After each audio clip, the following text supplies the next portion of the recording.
pour en savoir plus. Allez, elle a plein de compétences, Anatolie. D'ailleurs, elle incarne la compétence, et ça tombe bien, elle vient nous raconter sa belle histoire.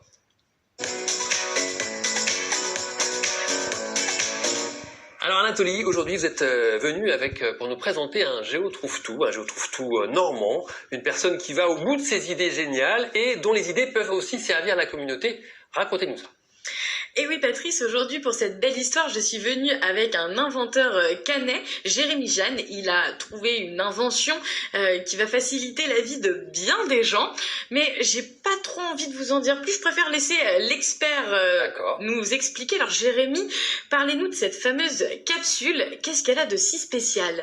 Alors, la capsule a de si spécial qu'elle permet d'abriter des intempéries toute personne dormant en extérieur. Par les temps qui courent, c'est important. Par les temps qui courent et par les temps qui vont courir, c'est de plus en plus important.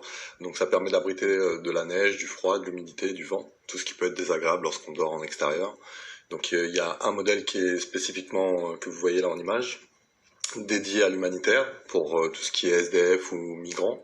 Et après, un modèle qui est plus pour la grande distribution, qui offre plus d'options, on va dire. Et comment vous est venue cette idée ? Alors, d'une, parce que je crée des produits depuis tout jeune, et deuxièmement, parce que j'ai moi-même eu une expérience de rue dans mon parcours de vie.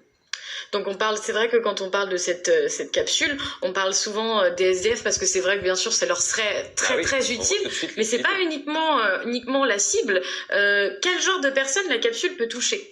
Alors, dans un premier temps, oui, les SDF, parce que c'est la raison pour laquelle je l'ai inventé, mais dans un deuxième temps, ça peut toucher aussi tout ce qui est globetrotters, les personnes qui aiment voyager, dormir en extérieur, les festivaliers éventuellement. Parce que là, c'est compact, elle n'est pas encombrante aussi. Alors, la version que je vous ai montrée, que vous avez vue du moins en image, c'est pour quelqu'un de 2 mètres, donc c'est une grosse valise, mais la version pour monsieur, madame, tout le monde d'un mètre 60, 70, on va dire, c'est très compact. Et il existe encore une version encore plus compacte pour le globetrotter qui n'a pas forcément besoin d'emmener beaucoup d'affaires avec lui. Ouais.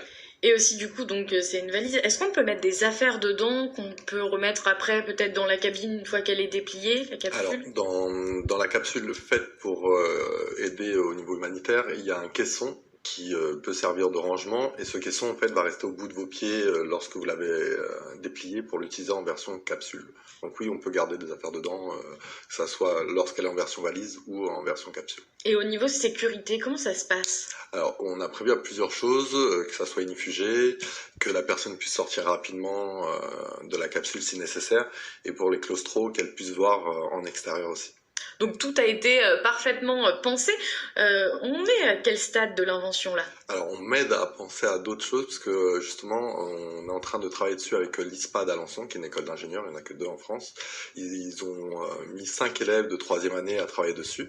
Donc pour apporter des petites retouches, des petits bonus dessus ? Pour faire avancer le projet, c'est-à-dire apporter des réponses à des petites problématiques qu'on avait améliorer. D'accord. Et alors donc, combien coûtera cette capsule et où pourra-t-on la trouver ? Alors, on espère pouvoir la vendre aux alentours de 15-20 € pour la version humanitaire, donc quasiment prix coûtant, et entre 50 et 300 € pour les versions d'une grande distribution. Et on pourra la trouver, alors je fais appel aux distributeurs éventuellement si une grande marque française est intéressée pour distribuer, et après pour tout ce qui est humanitaire, association, on fera appel aussi aux mairies éventuellement. Je pense qu'elle a réuni toutes les capacités. Comment on peut vous aider par exemple avec l'émission, s'il y a un message à passer, si les gens qui nous regardent ont envie de vous aider dans ce projet ? Un éventuel mécène, un éventuel parrain. D'ailleurs, j'ai un footballeur de l'équipe française qui est monsieur Adil Rami qui devrait être parrain de la capsule. D'accord. Il m'a contacté il y a pas très longtemps. On peut m'aider par X choses, que ce soit des compétences, que ce soit des finances, de la communication, comme vous faites. Et puis, on peut préciser aussi que Jérémy, il n'en est pas à son coup d'essai, puisqu'il a gagné une médaille au prestigieux concours Lépine. Est-ce que vous pouvez nous expliquer très brièvement votre dernière invention ? Alors, l'invention que j'ai sortie avant la capsule, c'était une cabine de changement. Donc, ça vous permet d'avoir de l'intimité n'importe où en extérieur, et ça se déplie très rapidement, ça se contient dans un tout petit sac de 30 cm, ça pèse 500 grammes. Festival de musique, shooting photo, plage. Et donc on peut même cumuler les deux finalement. Bravo. En tout cas, quoi qu'il fasse, Jérémy nous simplifie la vie. Merci Jérémy, en tout cas on espère que ça va évoluer et puis on suivra l'aventure de cette coque, cette tente en tout cas qui est très utile et solidaire. Merci à vous, merci Anatolie. Tout de suite n'oubliez pas, vous avez pour réagir la page